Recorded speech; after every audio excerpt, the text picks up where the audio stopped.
Hello, this is Savannah, And I'm Cierra. and today we're going to be analyzing ICE and how immigration has become racialized.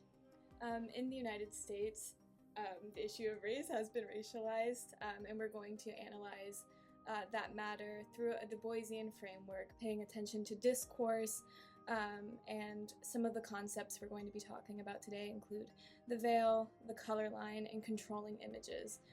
We're going to show some real-world examples at the micro and macro levels to demonstrate how these concepts tie into the racialization of immigrants in the United States.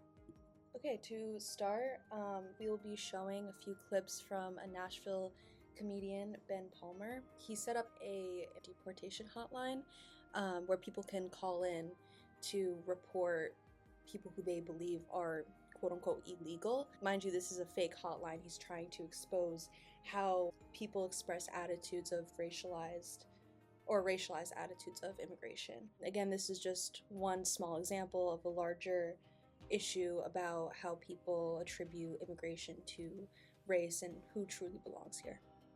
Here's the clip. Say that they're non-deserving? Well, the thing is, but they're illegal. They don't speak English. So do we want them getting less food, or do we want them just to get deported? Deport them. I'm going to be real blunt. White folks don't clean chicken. You said they don't clean chicken? No, white people don't. It's a nasty job. So for a little bit of context on this clip, the woman who called in was at a food bank and observed a group of presumably brown women getting food from the food bank. And she says that because they don't speak English, that they are not deserving of the food there. In this instance, the concept of Du Bois' veil is very obvious. This woman is unwilling to extend humanity to the people she saw at the food bank, and instead is fixating on the racial component of their identity and using that to justify their exclusion from access to resources that she enjoys access to. And then, she talks about how cleaning chicken is not a white person's job, and in fact, it's an immigrant's job to do that. This just calls into question how dirty work is reserved for non-whites, where it's like, oh, I'm white, therefore I don't have to clean, or I don't have to deal with things that I deem as gross. So we can see here how she feels like she is entitled, and this is not just about her, right? Like, white supremacy and racial hierarchies automatically do assign how some people view certain jobs or certain actions as less than, and therefore is prescribed to non-whites. So she's exactly exemplifying this there. And to use language from Collins, this is an example of a controlling image. The caller on the phone has a clear idea of what an immigrant is, what they do, and what they deserve. She's not allowing for a varied or dynamic approach to how she's interpreting what she's seeing, which is fundamentally a mother at a food bank. Instead, she is looking at it through a racialized lens, which is distorting how she's interpreting the events of that day. Now, while this is an example at the micro level of how white supremacy regarding immigration is materialized, it can also be applied to the macro level, and that also can be exemplified through Donald Trump, the Republican Party, being a conservative. So in the following clip, the following few seconds, we're going to share some of Trump's rhetorics around anti-immigration. Here's the clip. Thousands of criminal aliens pouring into our country. They're not people. These are animals. Our country will be overrun. So the rhetoric you heard is not just Donald Trump's personal opinion. It represents something broader about American politics and the American imagination right now. Again, we're seeing the use of controlling image to police the representation of immigrants in the American consciousness. When Donald Trump calls immigrants animals, when he talks about them as an infestation or the fact that the country would be overrun, he is assigning a meaning to their existence in the United States. And it's a negative meaning rooted in white supremacy. And this also reminded me of Anna Cooper's A Voice from the South, where she talks about the benefits that a place gets from quote unquote foreignness. She says to keep out foreignness and you keep out progress.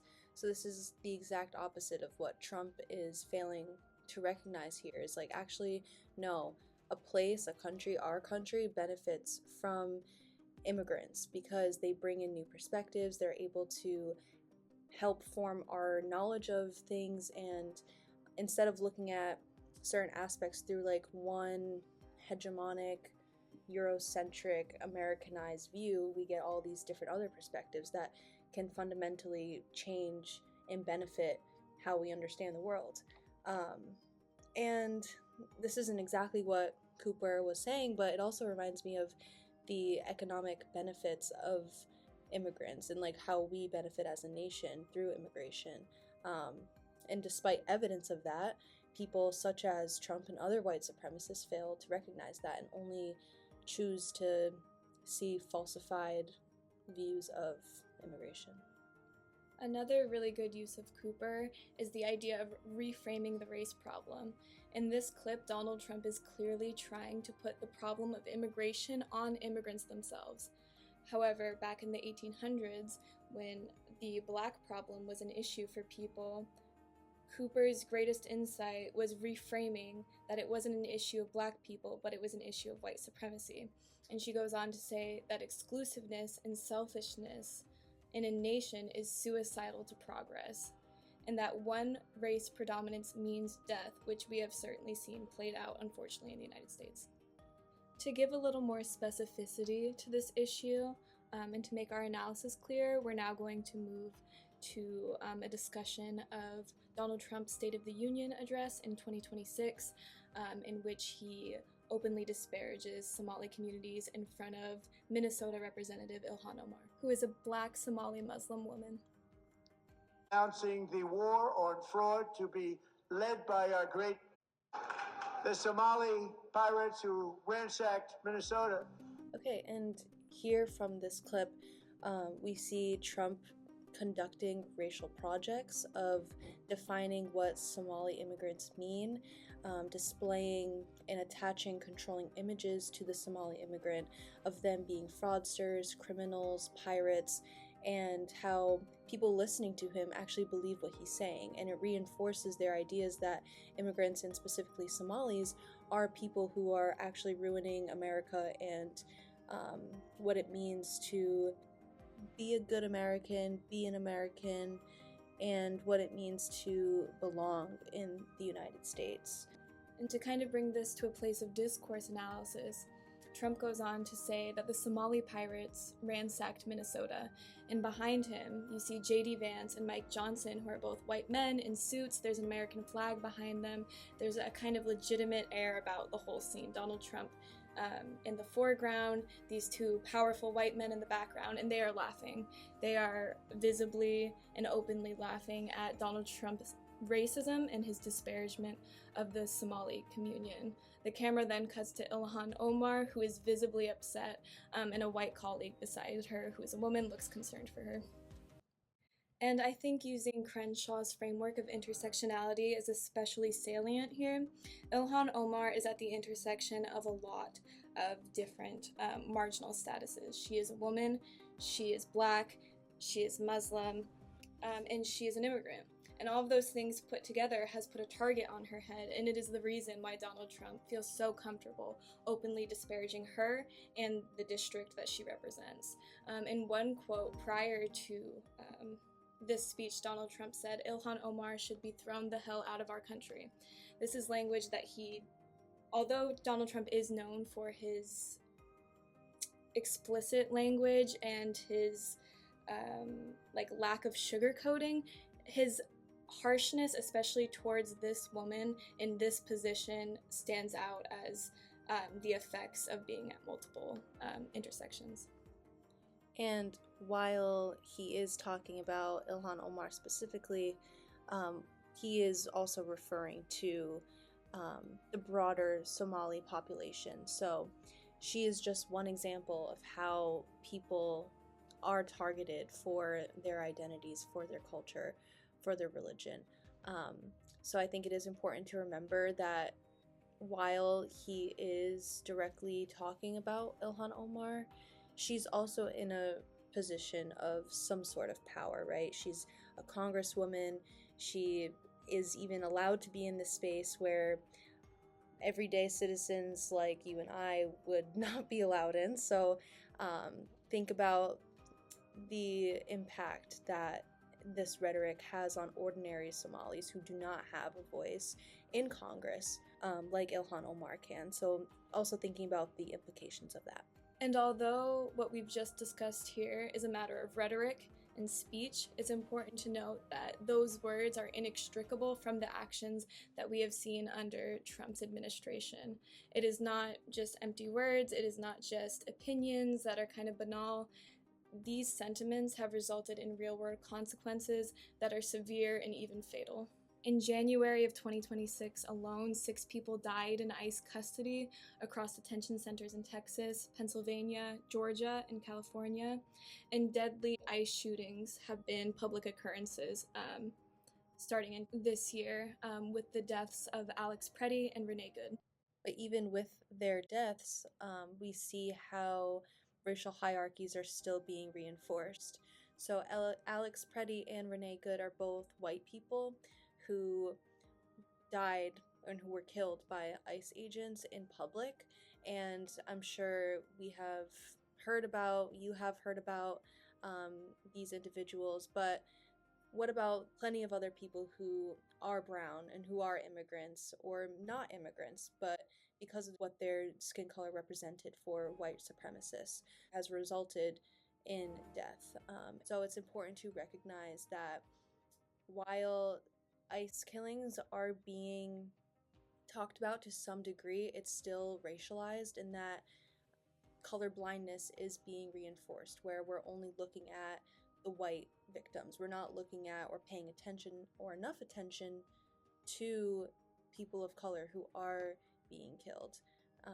So we see how whiteness is still prioritized as the important victims, or even just victims, period. Like, white supremacists wouldn't consider people of color as victims in these scenarios.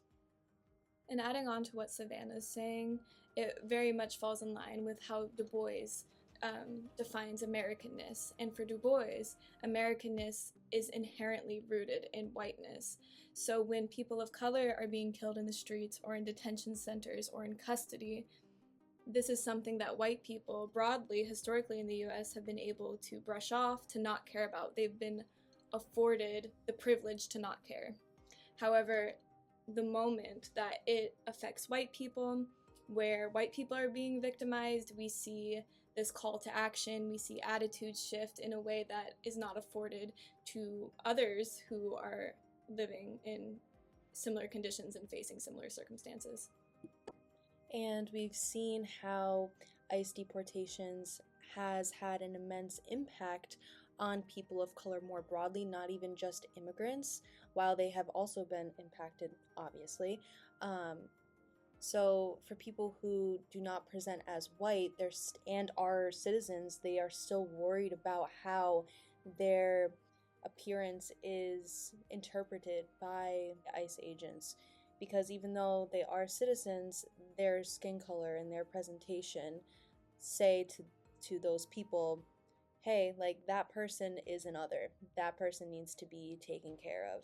Because at the end of the day, it's not truly about immigration. If it was, white immigrants would also be targeted. But we see that they're not worried about their chances of being deported. And we see that even those who aren't directly impacted by violence or victims themselves are experiencing profound emotional and psychological distress due to these actions. And whether you're an immigrant or not, if you're a person of color living in the United States right now, there's a chance that you're wary of law enforcement and that you're wary of ICE.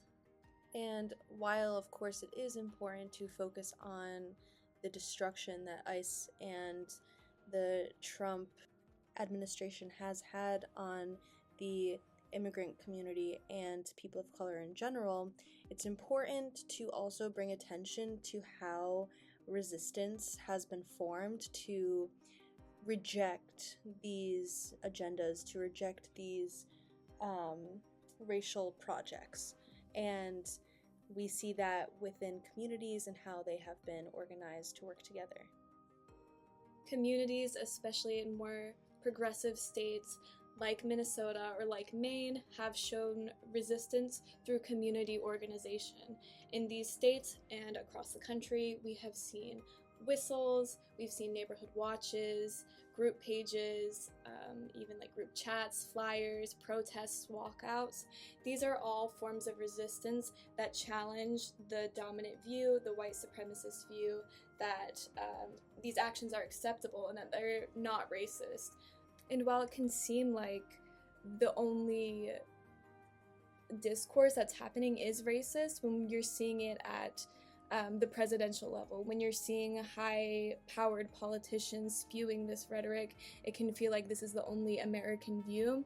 These instances of resistance demonstrate that this is not the view of all people in the United States, and this should give us hope moving forward, that organization is possible and that resistance is attainable.